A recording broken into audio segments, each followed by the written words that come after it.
to leave the area here simply because their homes are unlivable. They've been flying people in and out and from different areas around here. Our Erica Lunsford is live right now in Hickory at the airport where they've been doing an evacuation operation. Erica, what have you found today?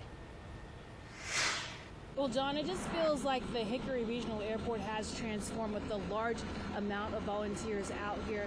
Behind me here, where we're standing, this is where helicopters have been packing up with supplies and people have been stopping, and just to see the amazing effort done again by volunteers using their free time to evacuate hundreds of people from devastating conditions. Now, out of respect for the evacuees, we were asked not to film or to talk to them, but this is all being done through the work of various organizations, including Project Hope and Operation Airdrop, in tandem with volunteers with the Army, National Guard, and private helicopter pilots. Again, donating time, fuel, and their equipment to deliver medical supplies and evacuation needs.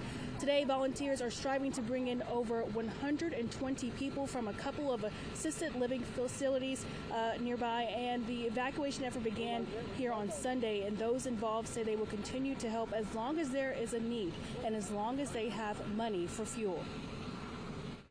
The need up there is critical, and we are going to these smaller towns that larger aircrafts cannot land in, which is why we're using the copters. So we're going to outskirts of Fort Mill, Spruce Pine, Burnsville, and these people are still in critical need.